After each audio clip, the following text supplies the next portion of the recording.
Good afternoon, everyone, and welcome back to our virtual career fair.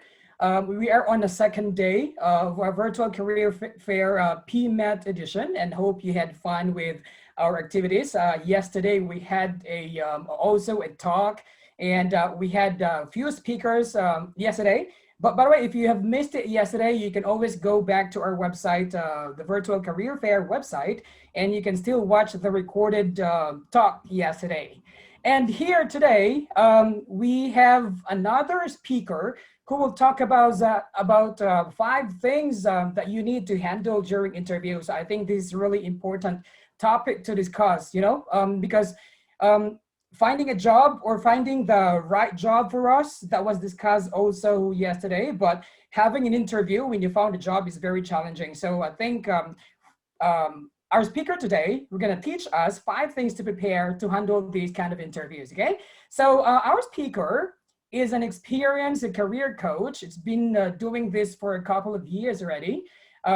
He's going to talk to us, like I mentioned, those that you have questions, by the way, about interview or how to handle interviews.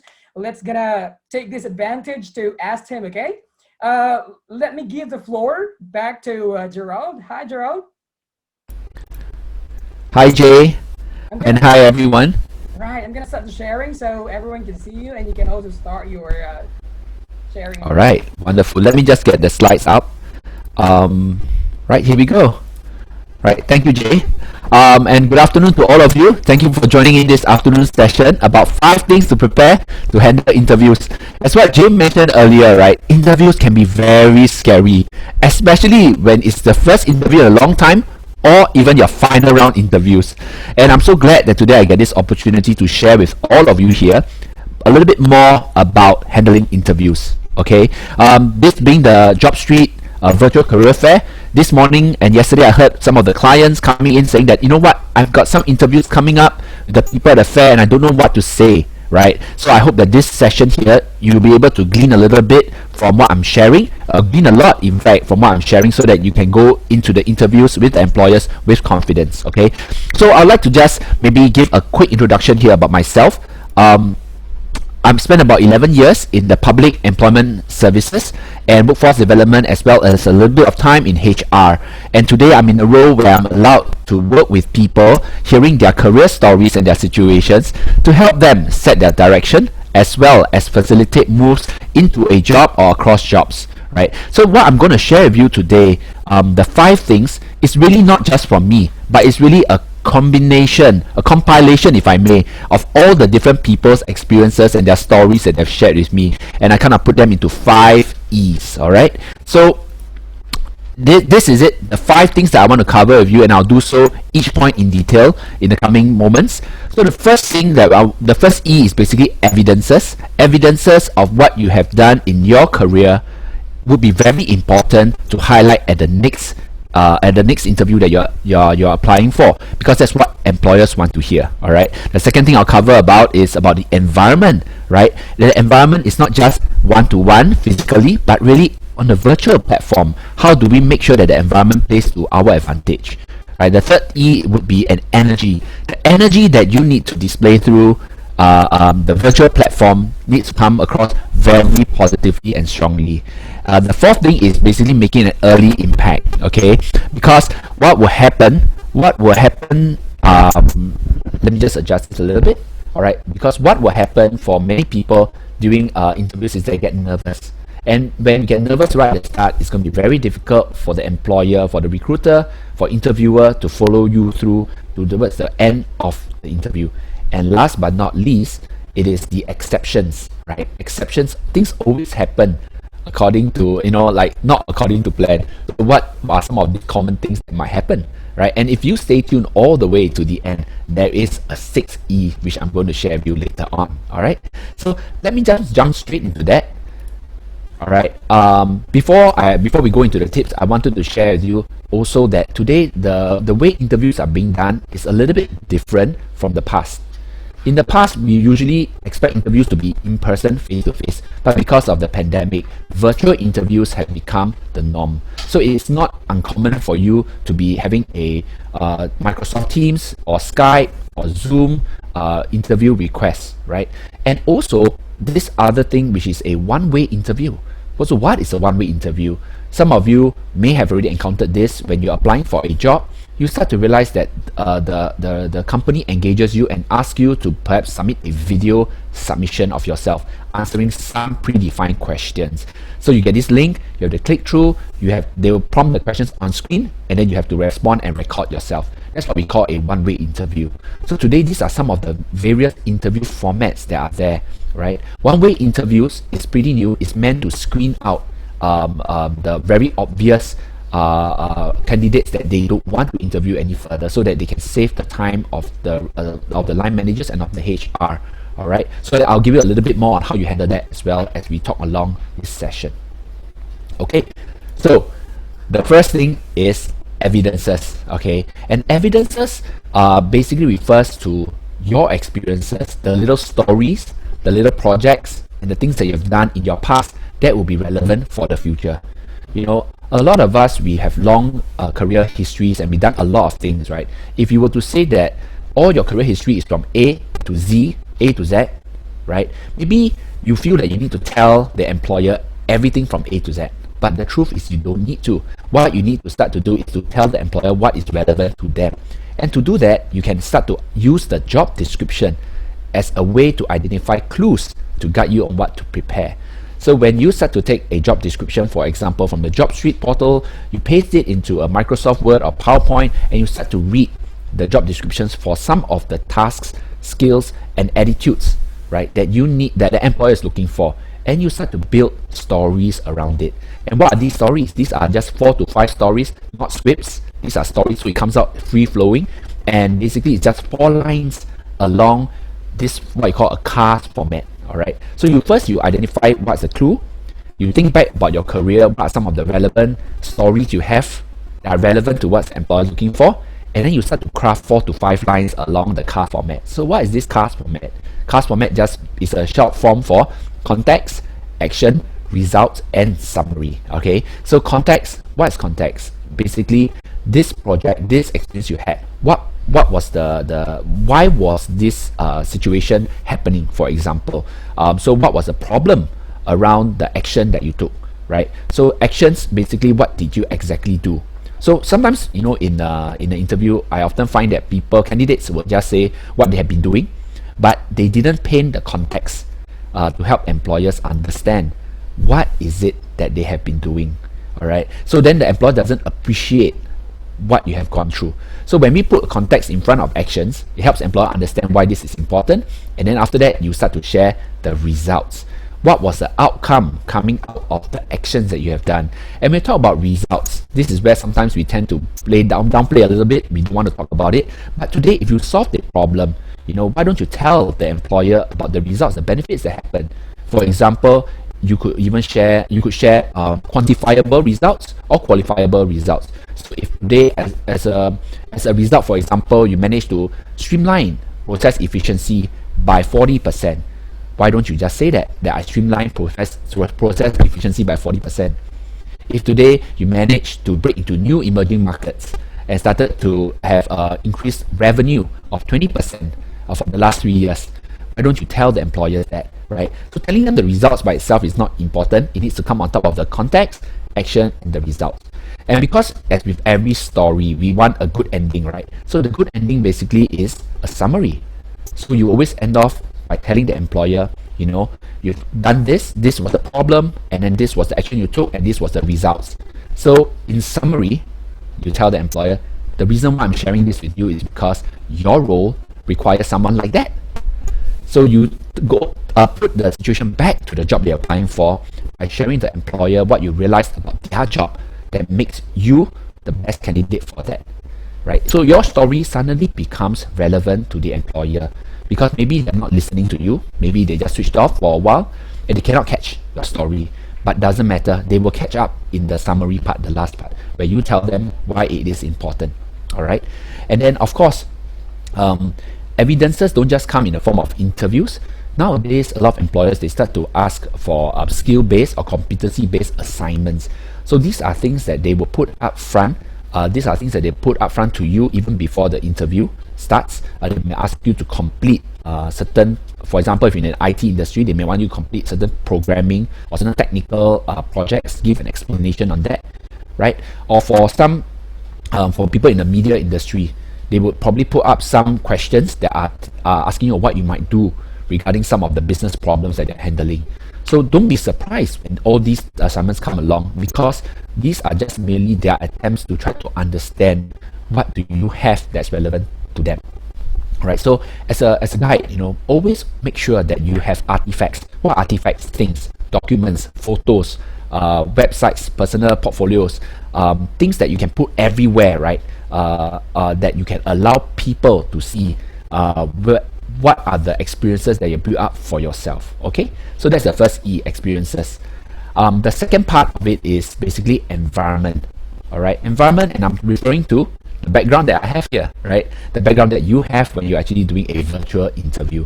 So very importantly these days when you're attending interview is that because of the work from home and also because of Wi-Fi connectivity, sometimes we get lost in the transmission, or sometimes we don't appear as good as we look to the employers. So what we need to do is to always make sure that our Wi-Fi connectivity, our audio and our cameras are always working fine. Okay, so please make sure that your Wi-Fi connection where you're seated at, even though it's the most comfortable spot, if the Wi-Fi doesn't reach it, it's not going to work for you. Okay, it's going to make it very difficult for the employers to hear you and for you to share. Right, half the time when you're trying to troubleshoot your Wi-Fi connectivity during an interview is definitely not the way to go. So getting an audio, making sure you have a good camera to share, that is very important. Okay, so even as you do set up all your equipment, make sure that there's sufficient lighting and look at how the lighting falls upon your face. Right, one quick tip is, if today you're seated, you like to sit with your back facing the window, that's a no, because with the light shining on your back, your face tends to become shadow filled. All right, so the light should be shining on your face instead of on the back. Okay, so that's a quick tip for some of you who are not so mindful about the lighting, because it's really strange to be talking to somebody over an interview when the person's face is all dark with a shadow. All right, so sometimes you also want to choose an angle. Choose a great background where you can see maybe a plant or a painting that really is a simple minimal background that doesn't distract the interview too much. I'll share a little story here. I had this client who keeps pet birds. All right, pet birds in his house. Half the time when he was doing interviews, the bird was chirping, right? And then the bird cage was also somewhere there. So every time the bird chirps and flutters, I can almost imagine the interviewer's attention would be on the bird rather than on the person speaking. All right, okay. And for virtual backgrounds, a lot of us, we like to use that because maybe we haven't packed our space enough, so we use a virtual background. Make sure that you choose a background where you don't ghost fade. Like sometimes you start to only see the head, or sometimes you might even just see certain parts of the body if you just move a little bit back or forth. Right? This really shows, distracts the person away from the momentum of the interview that's being carried out. Okay? So also make sure that quietness, no distractions. Tell people around you that, hey, I'm having an interview, for this period of time, would you mind perhaps not doing a call at the same time? Right? Or do you mind not being just in front of me at the same time because I don't want to be distracted? Okay? So yes, so coming back to the situation about no distractions, telling people about the place, one great tip here is for you to record yourself on Zoom and rewatch how you're actually doing. That's one good way to kind of pick out some of the blind spots. I had clients who actually had this habit of not looking in the camera when they're speaking, because they tend to look to the left or to the right, and then that becomes very distracting, and they didn't know that until they recorded themselves. So do a test run, check out your environment, record yourself on Zoom and rewatch it. All right, and if you have somebody that you can reach out to do a test run, all the more better. That's where you start to say, am I sounding right? Is this clear enough for you? Can you see my lighting? Is this okay? How am I sounding? And then you might even want to run through some of your test answers, your prepared answers about some simulated interview questions. Okay, So that's the second E, the environment. So moving on, let's talk a little bit about energy, okay? So I've been in situations where I have had long meetings, back-to-back meetings, and then I have an interview right at 5 p.m. Wow. So if today you're having an interview at 5 p.m. or in the later half of the day, please think about your audience. They might have been sitting through a whole day of meetings all day long, and they must be so zombified or so tired. So when you think about them, perhaps you need to start to raise your energy a little bit and be more positive because they had a very tiring day. So some ways you can do this is to think about the colors you want to wear to showcase your vibrance. Choose your favorite color, a bright color. Don't go with something that's dull, all right? Because you want to show the person, maybe the whole day has been dull for him or her, right? So this is where you start to become the turning point for them, all right? Bring energy. Use facial expressions and gestures, your hands as you're sharing, so that they know that you are engaged. You know, if today you are just a talking head, reading off a script, that is something that will definitely make them feel like, okay, this candidate, you're not so serious and you're not engaging. In fact, I'm feeling so tired. Half the time their mind is on their issues, not on you. All right, so make sure that you get their attention. Bring that energy forward. You know, the camera is just a two-dimension thing, so you need to start to use your gestures and your energy to wow the person and to wake them up a little bit. All right, pay attention to you.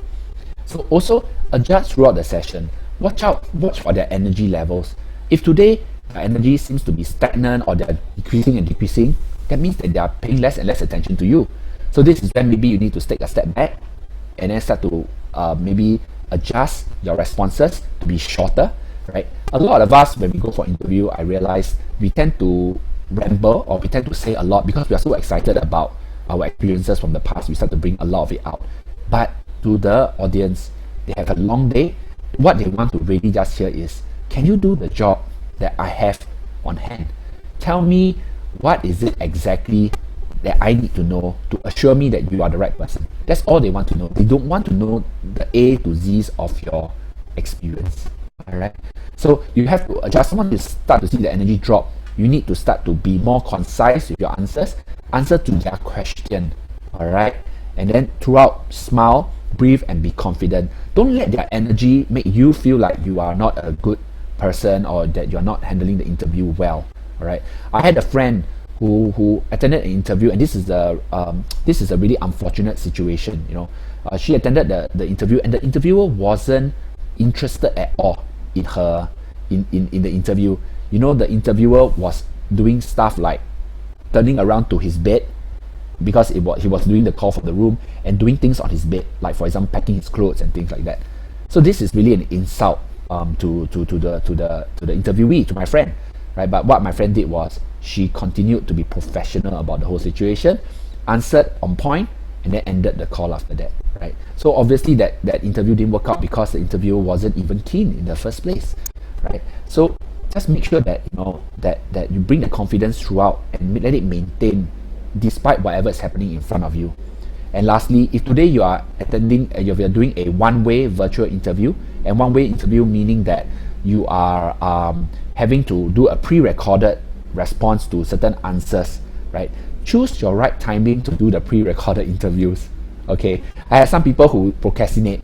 They procrastinate until the last minute, and then they rush at night. And then that's not the night lighting isn't positive. And then they're also very tired and they don't feel like doing the interview at all. Then the recorded clip itself doesn't make it. It's not energetic enough. It's not attractive enough. So how are you going to make it through if you don't choose your right timing? So go with something. If you are a morning person, do it early in the morning. If you are a 12 o'clock noon person, do it at 12 o'clock noon. All right. Do it at a timing that you feel the most comfortable and where you can pay the most attention to. All right. So that is the third E, energy. And now coming to the fourth one, which is about early impact. All right, and this is very important. This is where a lot of people, a lot of my candidates, when they tell me about their interview experience, right, they always say this. They always say, I struggle at introduce yourself. And I know a lot of you here who are listening in, this is something that probably resonates with you.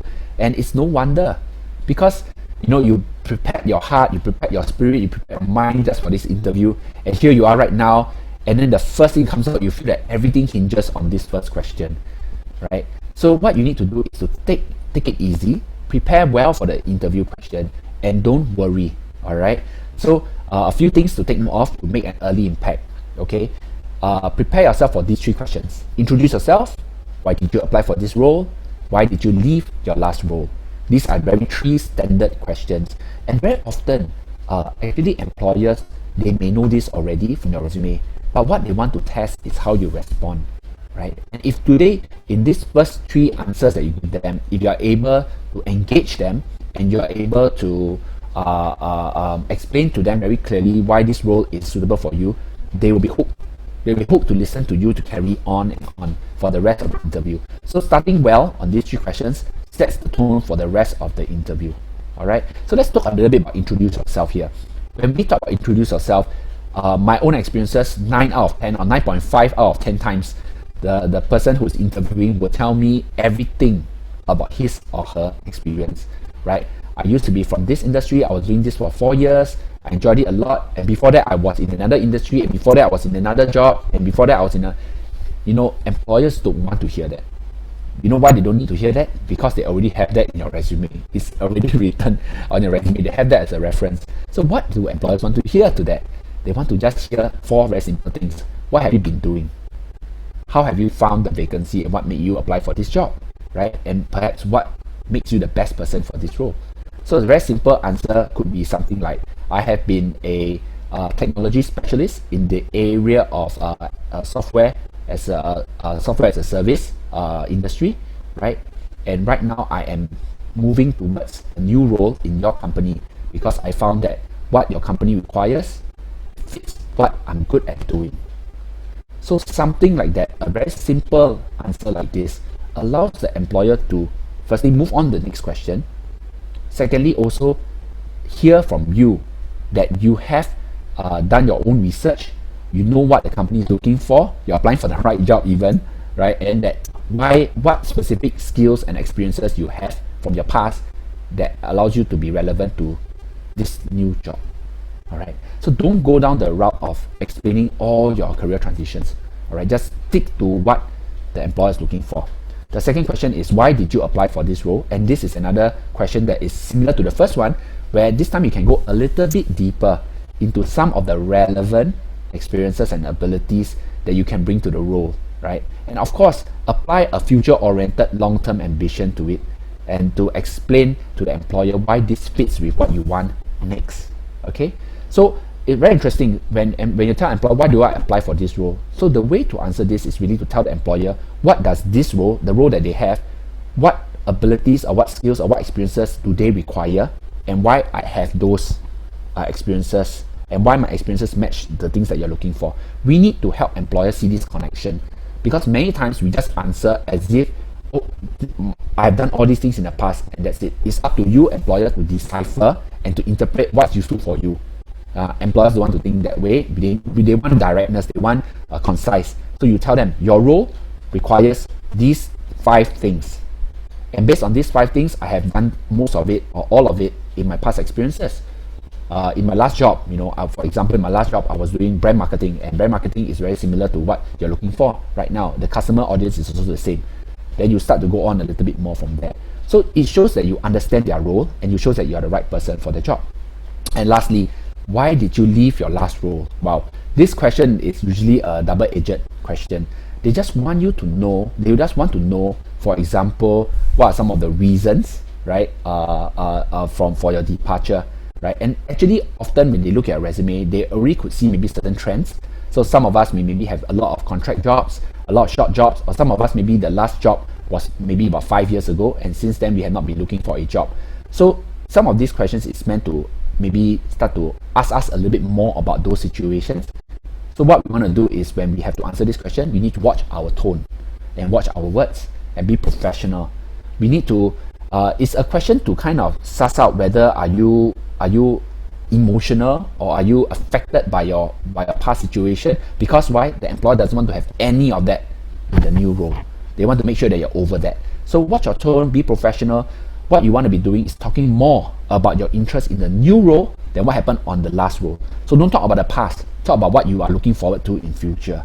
right? So something like, for example, if you are someone who left, who have been looking for a job for the last 1 year, right? You might want to say that, you know, the last time why I left my role without a job, right, is because after working for a number of years there, I'm realizing that there are certain things that I want to specialize in, right, over the last, and that's the reason why, and I couldn't get it on the job, and that's the reason why I chose to take the time out to develop myself, maybe pick up some learning in that area. I got my family's support, you know, and it wasn't easy for me to move out without a job, but I'm glad that I took the 1 year to develop my area, my competency in this area. And now when I look at your job, you require these sort of skills, you know, and that's where I feel that this is something that I know I can contribute towards, right? So you start to not dwell on the past, but move towards the future.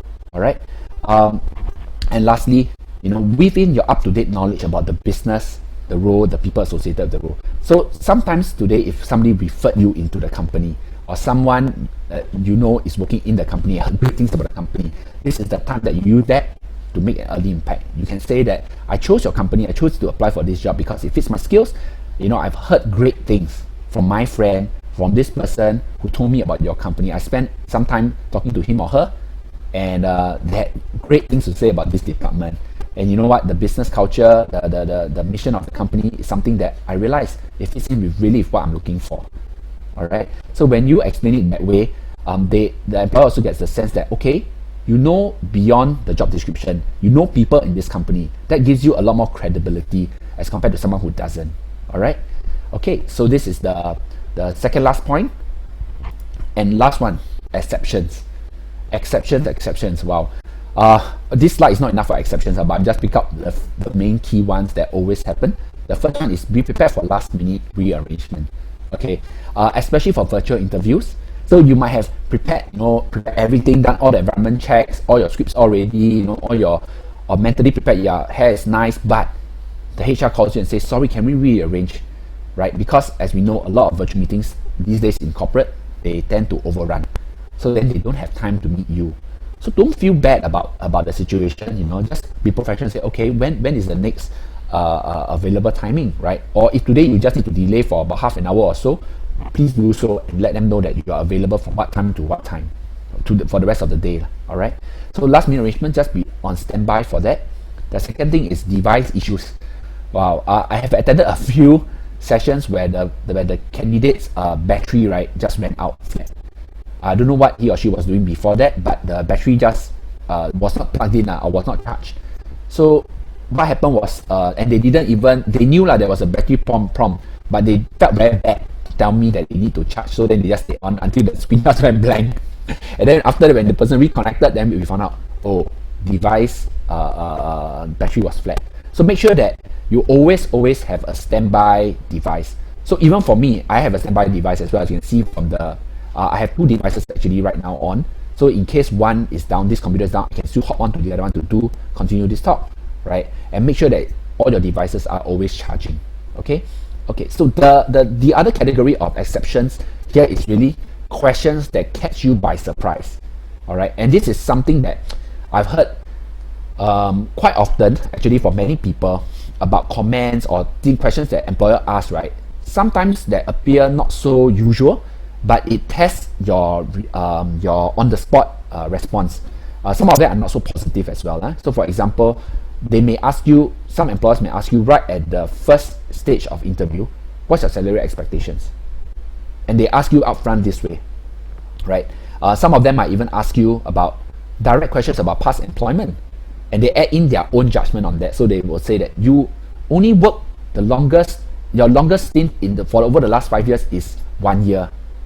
Are you a job hopper? So they add on their own judgment to that, and that makes you feel like, oh no, how am I supposed to respond to that? You're taken aback, right? And then some employers also, they actually have discriminatory comments, right? Unfortunately, so there are some employers who will make their own personal judgments along this line, and some of them are also very brash and harsh, right? But sometimes the brash and harsh attitude is because they are intentional. They want to stress test. Right, I've seen some employers before where they attempt to scold or reprimand the candidate, attempt, all right? Because they wanted the candidate to, they want to see the candidate's reaction, especially when, for example, applying for a customer service role, where it's front-facing, that means customer-facing, where they are handling like maybe upset clients, as upset customers. So they want to kind of let you know how real it is. So if you are taken aback, especially if you are applying for customer service role, then this is where you might want to realize that this could be a stress test. And all you need to do is to remain professional. Actually, throughout all those situations, just remain professional, right? So for salary expectations, what you need to know is at the first round, never give away your salary expectations. Not at the first round. Salary expectations are always meant to be the last stage. The last stage where they already decided that you are the one they want to go for. Then after that, you start to negotiate with them, or you start to tell the HR person on your salary expectations.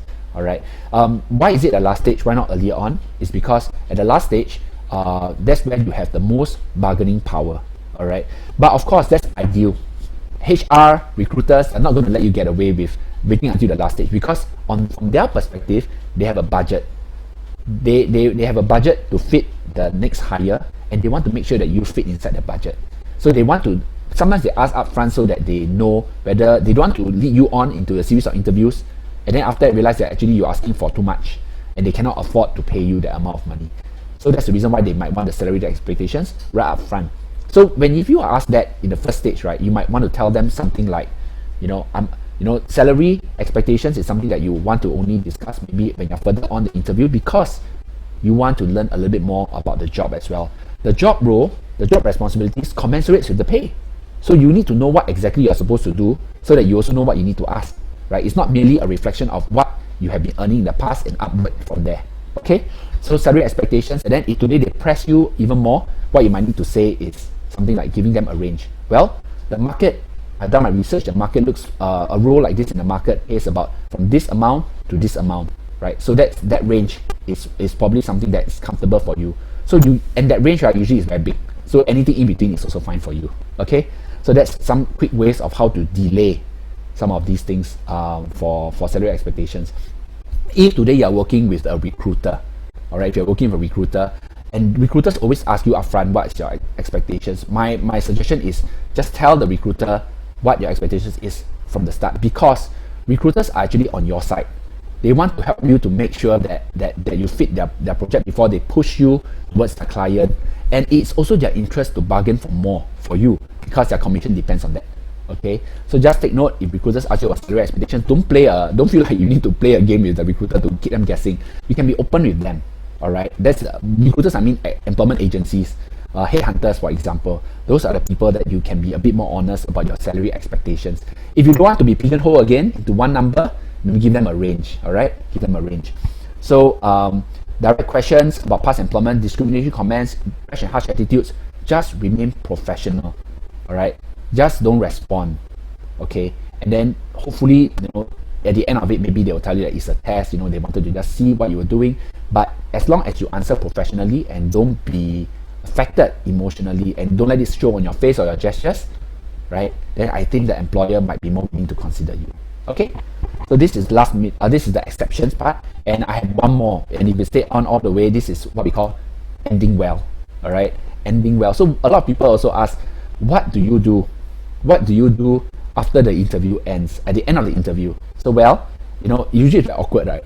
You don't know whether it ended or not, and then so what you need to do is be professional. Tell them, thank you for the opportunity to being interviewed, to allow me to be interviewed. I do see myself being more excited to be working with you and your company, and I learned a lot more about this role in your company. So I'm actually looking forward to the next steps. So that the last sentence is basically your kind of commitment or your excitement to say that what's happening next, right? Sometimes employers will ask you, do you have any questions for me? And that's usually a signal of almost finishing already, coming to the end of the interview. Do you have any questions for us? So prepare in advance 1 or 2 appropriate questions to ask. For example, what are some meaningful outcomes that the team has achieved? Okay, and also how has the work culture changed as a result of the pandemic? Ask broad questions, all right, but meaningful questions.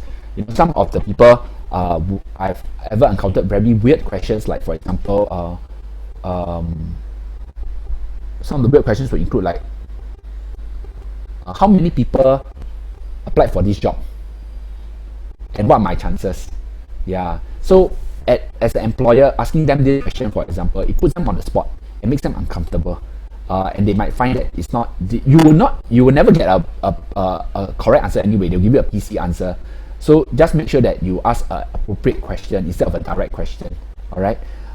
And also when they ask what questions do you have, remember it's a signal to end the interview.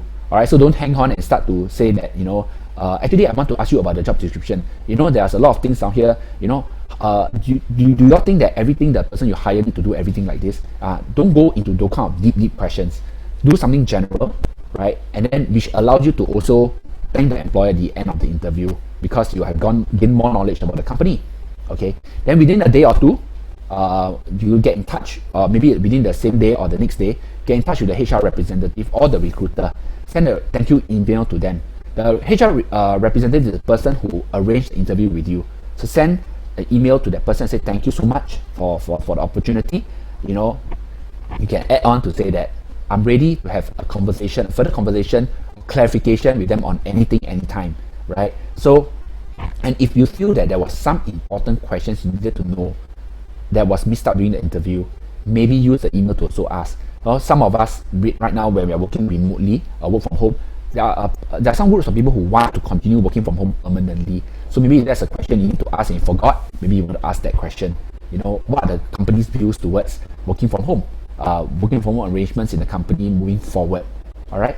So in a nutshell, we have that 5 E's. In fact, 6 E's. Right? Evidences, environment, energy, early impact, exceptions, and ending well.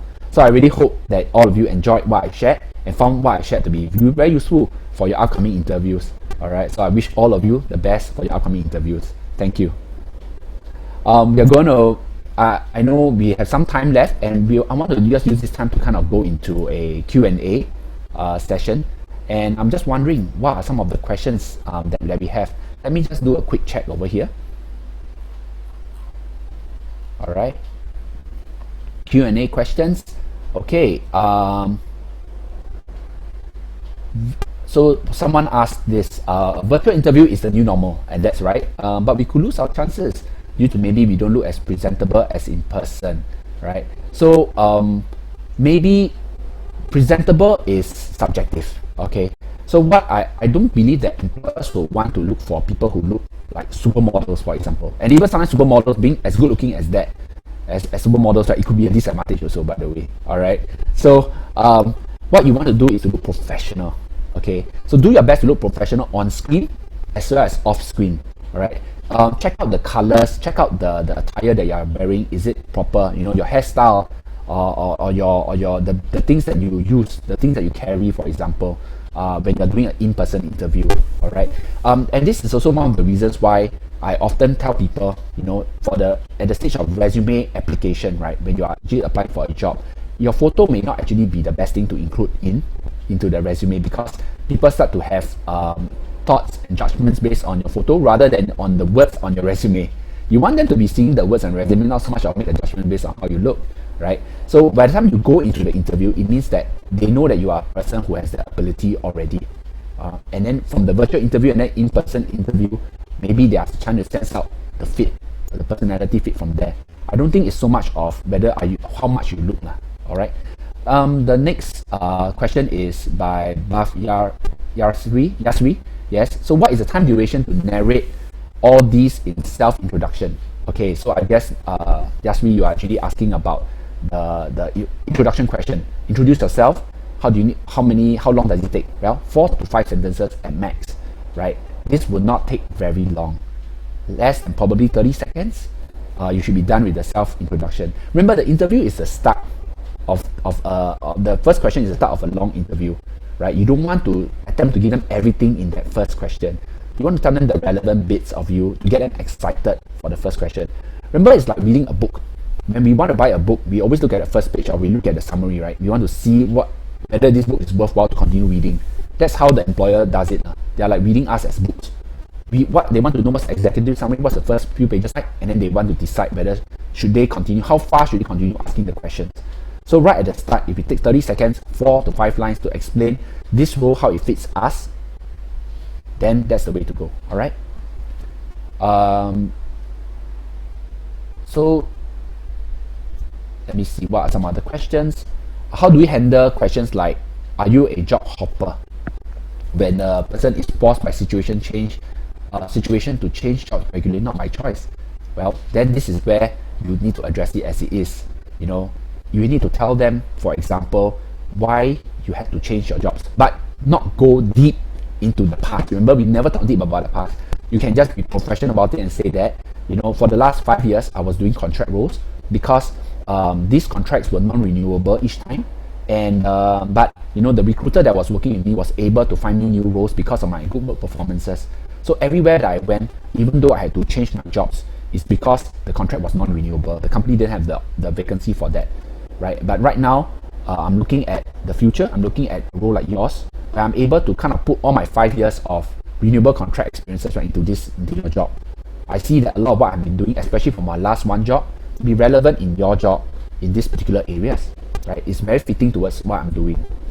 So that's how you explain professionally about the job hopping situation, right? Sometimes what employers want to hear, I mean, I don't know what they want to hear. Would they want you to say that, yes, I admit I'm a job hopper? I don't think so, right? So they just want to know, you know, that you are no longer a job hopper. So assure them of that, okay?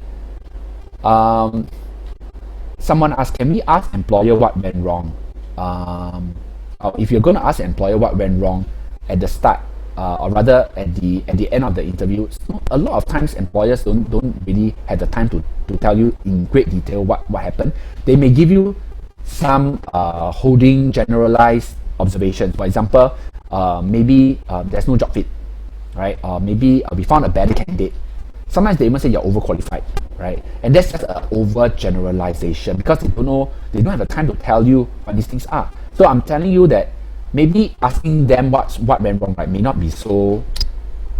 You might not get the answers that you actually really need. You're just getting an excuse or a reason, a very general reason. What you might want to do is you start to engage someone like a friend, right, or record yourself on Zoom and see how you actually react. Would you hire yourself based on the responses that you give?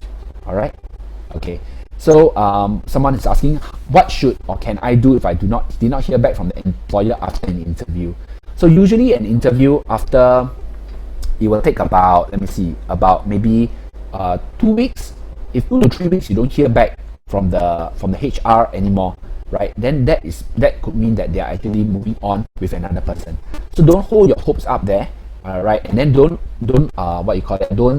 keep emailing the person. You know, you do intermittently checks maybe once every week or something, but that's about it. After the second or third week, you can take it as that they have chosen to move on.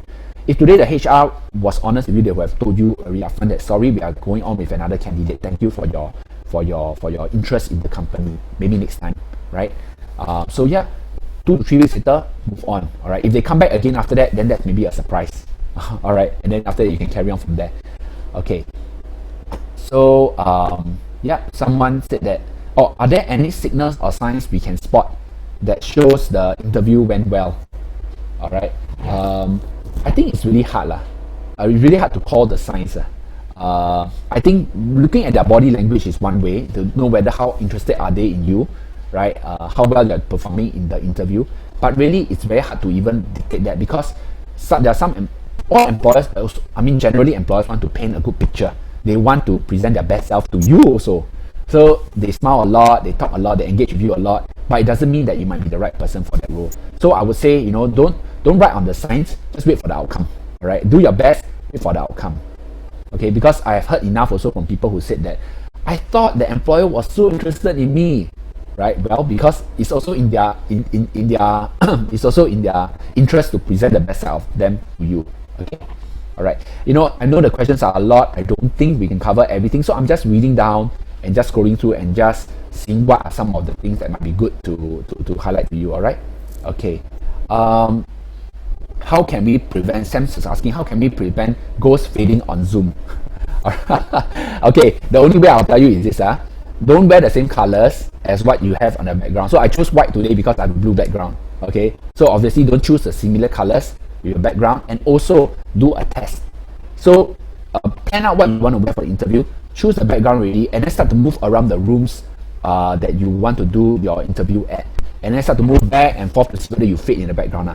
Because sometimes the virtual background is not just dependent on your shirt color, it's based on what you have in the background. If today the background is like what you call that, more flat, then I think the chances of ghosting is a lot lesser. Alright? Okay. What if you go blank while answering certain questions about your past experiences? Okay. So if today you have find yourself going blank very often, right, it means that, my friend, you are rambling on. It means that what you're saying, right, you lost track already of what you're saying, because you don't know what is the question anymore. That's why you start to say, am I supposed to be saying this way now? What's the question again? So that means that you have rambled on. So what if you go blank, right? Stop. Don't go on anymore and just apologize. Say, I'm so sorry. I was probably too excited or too excited about this answering this question that I forgot where I was going with this. I'm so sorry. Right? Maybe we can proceed with the next question. Okay? Yeah. Jay, do you need to say anything? Oh, actually not. Actually, I just wanted to make sure that we are still in the, keep tracking the timing. Probably we can accommodate a few more questions before we wrap up everything. Wonderful. Thank you, Jay. That really helps me a lot. And let's go down and take a look at what other questions we have. So, Angeline's asking, even when sending to employment agency, no photo? Yeah. So like I said, photos are very contentious. All right, but sometimes employment agencies, they just want to have that because they know maybe certain employers, they want to see the photo. So what I would tend to do is I would ask maybe one more step further. I'll ask the employment agency, is it really necessary? Is it really necessary for me to share my photo? Because there's no relation between how I look and what I can do. So maybe you can ask them what's the reasons for that. All right. Okay, and then if today they insist, they say that the employer requires the photos, right? Then maybe it also tells you what kind of employer they are, and also how you should prepare yourself for the interview if you are still keen on that. Okay. Okay. So, Joanne is asking, missed the earlier parts. Can I view the recorded video? Yeah. So Jay will tell you later on that the video, this entire session will actually be posted live again later on online, so you can actually go and review that again. Okay. So let's see. Maybe we have time for just one or two more questions.